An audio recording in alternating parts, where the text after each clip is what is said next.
चाहे मर जाना, लेकिन पत्नी की ये 3 चीजें जरूर देख लेना, वरना पूरी जिंदगी बर्बाद हो जाएंगी। आखिर पत्नी की वो कौन सी 3 चीज होती है जो हर पुरुष को देखना चाहिए दोस्तों?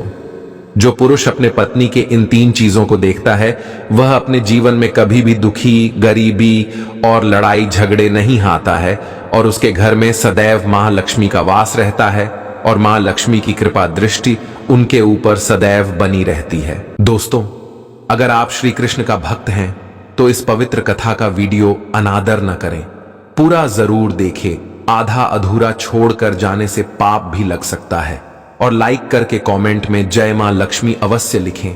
आपके घर में मां लक्ष्मी का हमेशा वास रहेगा। आज की वीडियो में हम बताएंगे कि आखिरकार वह कौन सी 3 चीजें हैं जो हर पुरुष को अपनी पत्नी के देखनी चाहिए। एक बार की बात है, किसी गांव में एक आदमी रहा करता था। वह आदमी अपनी पत्नी से बहुत परेशान था, क्योंकि उसकी पत्नी अपने पति से बात बात पर लड़ाई झगड़ा करती थी। उसके घर में एकदम कंगाली छा गई थी। खाने के लिए घर में ना ही कोई दाने थे, ना ही पीने के लिए पानी, और ना ही पहनने के लिए वस्त्र। दोस्तों, रोज रोज के इस क्लेश से वह पुरुष अपनी पत्नी से परेशान हो गया था। एक दिन की बात है, वह आदमी अपने घर से जंगल की तरफ निकल जाता है। जंगल में जाते जाते उस आदमी को एक साधु से मुलाकात होती है। तब वह आदमी उस साधु के पास बैठ जाता है और वहां पर बैठकर रोने लगता है। दोस्तों, वह साधु उस आदमी को पूछते हैं कि पुत्र, आखिर तुम्हें हुआ क्या है, तुम क्यों रो रहे हो? तब वह आदमी उस साधु को बताता है कि महाराज, मेरे घर में मेरे पत्नी और मेरे 2 छोटे छोटे बच्चे हैं। मेरी पत्नी मेरी कोई भी बात नहीं मानती है, बात बात पर मुझसे लड़ाई झगड़ा करती है, जिसकी वजह से मेरा एक छोटा सा बिजनेस था वह भी बंद हो गया, और अब हम घर में दाने दाने के लिए मोहताज है। हमारे घर में खाने के लिए कुछ भी नहीं है, पीने के लिए पानी नहीं है, और पहनने के लिए वस्त्र नहीं है। लेकिन मैं अपनी पत्नी को समझाता हूं कि लड़ाई झगड़े ना करें, इसके बावजूद भी वह घर में रोज लड़ाई झगड़ा करती है। इस वजह से मैं बहुत दुखी हूं और बहुत परेशान हूं, इसलिए मैं घर छोड़कर आपकी शरण में आया हूं। वह साधु महाराज उस आदमी को बोलते हैं कि पुत्र, तुम रो मत, आज मैं तुम्हें ऐसे 3 चीज बताने जा रहा हूं। जो पुरुष अपनी पत्नी की 3 चीजों को देखता है, वह पुरुष अपने जीवन में कभी भी गरीब नहीं रहता है, और ना ही उसके घर में कभी लड़ाई झगड़े होते हैं, और उसके बिजनेस में तरक्की होती है। तो वह साधु महाराज उस आदमी को बताते हैं कि मैं तुम्हें जो बातें बताने जा रहा हूं, उन 3 चीजों को गांठ बांध लो। तब वह आदमी उस साधु महाराज की बातें बहुत गौर से सुनता है, और साधु महाराज से बोलता है कि प्रभु, आप मुझे जल्द से जल्द बताइए, वह कौन से 3 चीज है जो हर पुरुष को अपने पत्नी की देखनी चाहिए। तब वह साधु महाराज उस आदमी को एक कहानी सुनाते हैं। तो चलिए दोस्तों, गुरुजी से ही सुनते हैं इस कहानी के बारे में। दोस्तों, किसी नगर में एक सेठ रहा करता था। उस सेठ का बहुत बड़ा व्यापार था। उसके घर में सेठ और उसकी पत्नी रहा करते थे। उस सेठ और सेठानी में आपस में बहुत प्रेम था। उनके घर में कभी भी लड़ाई झगड़ा, किसी प्रकार का कोई अंधा क्लेश नहीं होता था। इसलिए उसके घर में सदैव मां लक्ष्मी का वास रहता था, और उनके बिजनेस में दिन दुगुनी रात चौगुनी तरक्की होती थी। उन सेठ सेठानी में इतना प्रेम था कि आसपास के लोग उनके इस प्रेम को देखकर जल जाया करते थे। दोस्तों, सेठ और सेठानी के इस प्रेम की मिसाल हर गांव वाले देखते थे। ऐसे कर करके उस सेठ और सेठानी की बात उस गांव की राजा तक भी पहुंच जाती है। दोस्तों, जब सेठ सेठानी की बात उस राजा के पास पहुंचती है, तो वह राजा भी उनके प्रेम की मिसाल की तारीफ करते हैं और कहते हैं, हमारे गांव में एक पुरुष और स्त्री ऐसे भी है जिनके घर में कभी भी लड़ाई झगड़ा नहीं होते हैं। उन दोनों में आपस में इतना प्रेम है कि जितना मैं आज तक अपनी जिंदगी में कभी भी नहीं देखा। दोस्तों, एक बार की बात है, वह राजा पूरे नगर में ढिंढोरा पिटवाते हैं और कहते, इस राज्य में जितने भी लोग हैं वो सभी लोग अपने अपने घर में दिया जलाकर रखेंगे। तब राजा की रानी अपने राजा से पूछते हैं कि महाराज, आखिरकार आप सभी के घर में दिया क्यों जलवा रहे हैं? राजा रानी की बात सुनकर रानी को बोलते हैं कि दीपक प्रेम की निशानी होती है। जिसके घर में दीपक जलता है उसके घर में सदैव ही प्रेम बना रहता है। और मैं चाहता हूं कि जो प्रेम सेठ और सेठानी के बीच में है वही प्रेम हमारे इस नगर में, हमारे इस राज्य में हर पति और पत्नी के बीच में हो। इसलिए मैं हर घर में दीपक जलाना चाहता हूं। दोस्तों, राजा की सैनिक पूरे नगर में ढिंढोरा पीटते हैं और बोलते हैं, सभी के घर में दीपक रात भर जलना चाहिए। राजा की बात मानकर सभी नगरवासी अपने अपने घर में दिया जलाते हैं। लेकिन जैसे ही आंधी रात होती है सभी के घर के दीपक बूझ जाते हैं। लेकिन उस सेठ और सेठानी के घर की दीपक कभी भी नहीं बुझती है, क्योंकि दीपक प्रेम की निशानी होती है। और जो सेठानी थी वह अपने घर की दीपक को सदैव जलाए रखती थी, जिससे सेठ और सेठानी का प्रेम बरकरार रहे। लेकिन जो सेठानी थी वह अपनी मनमानी काम करती थी। उसका जो मन करता था वह वही काम करती थी। लेकिन सेठ को इस बात से कभी भी कोई दिक्कत नहीं होती थी, क्योंकि सेठ बहुत समझदार था। वह सोचता था कि यदि मैं अपनी पत्नी को रोक टोक करूंगा तो घर में बेवजह ही लड़ाई झगड़ा होंगे। इसीलिए सेठ सेठानी की कई चीजों को और कई बातों को अनदेखा करता था। वह सेठ इसलिए अनदेखा करता था ताकि पति पत्नी में वह प्रेम और व्यवहार बना रहे। एक दिन की बात है, राजा और रानी अपने छत के ऊपर खड़े होकर अपने नगर का नजारा देख रहे थे। और वह राजा और रानी देखते हैं कि उनके पूरे राज्य में अंधेरा था, लेकिन सिर्फ एक सेठ और सेठानी का ही गांव का घर था जहां दीपक जल रहा था। तब राजा रानी से बोलता है कि देखो, सेठ और सेठानी में कितना प्रेम है। सभी के घरों का दीपक बुझ गया है, लेकिन सेठ और सेठानी के घर का दीपक अभी भी जल रहा है। इसका मतलब यह है कि सेठ और सेठानी में बहुत ही ज्यादा प्रेम है। तब रानी अपनी राजा से बोलती है कि महाराज, सेठ और सेठानी में जो भी प्रेम है वह इसलिए है क्योंकि सेठानी समझदार है, इसलिए सेठ के घर में प्रेम है। जब राजा रानी की बात सुनता है तब राजा बोलता है कि नहीं महारानी, यहां पर सेठ ज्यादा समझदार है, इसलिए उनके घर में कभी भी लड़ाई झगड़ा नहीं होती है। दोस्तों, रानी बोलती है कि सेठानी समझदार है। राजा बोलते हैं कि नहीं, सेठ समझदार है। दोस्तों, सेठ और सेठानी की बात को लेकर राजा और रानी में बहस होने लगा। तब राजा बोलता है कि देखो, हमें बहस करने की जरूरत नहीं है। क्यों ना हम दोनों उनका एक परीक्षा ले। परीक्षा में जो पास होगा वही समझदार होगा।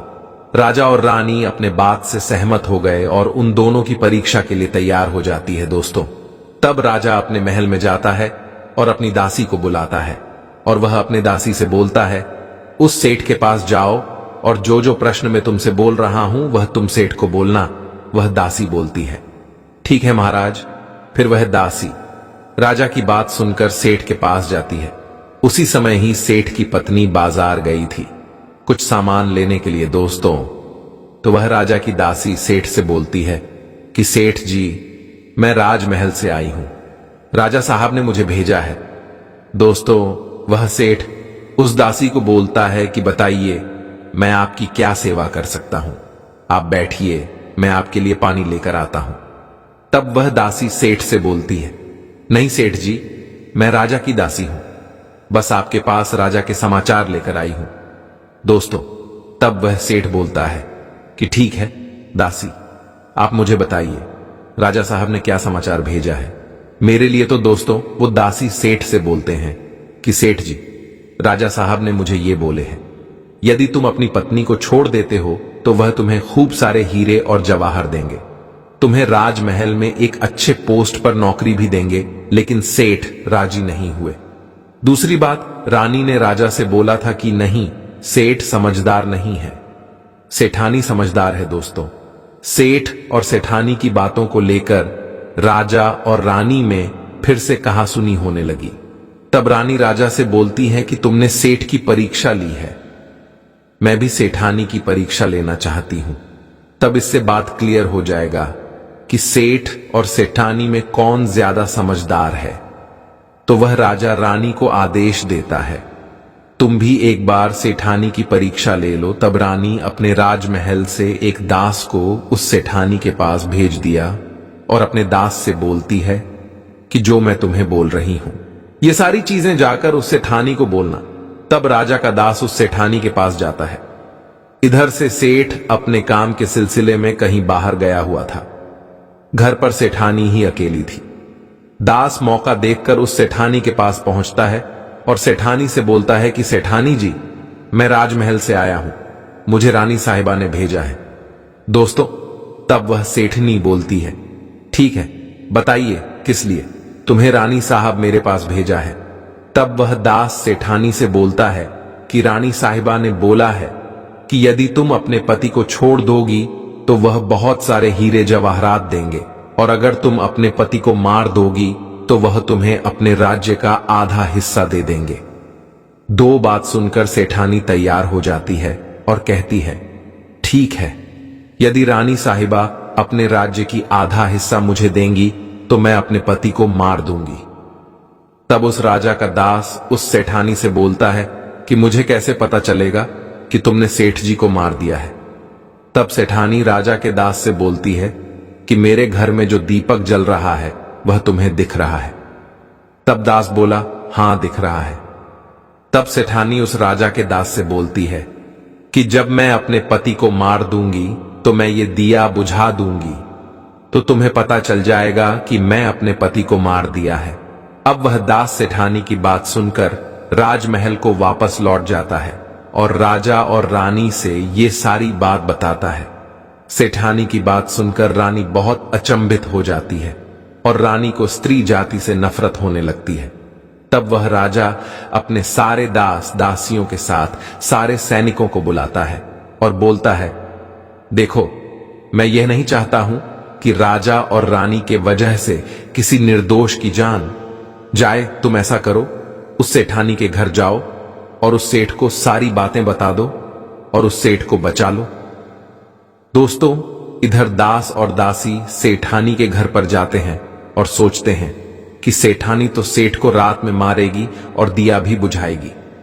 इससे पहले ही हम सेठानी के घर में हमला बोल देते हैं। दोस्तों, इधर रात भी नहीं हुई थी, शाम का समय था और जैसे ही राजा के सैनिक सेठानी के घर पर धावा बोलते हैं तो देखते हैं कि सेठ पहले से ही मरा हुआ है।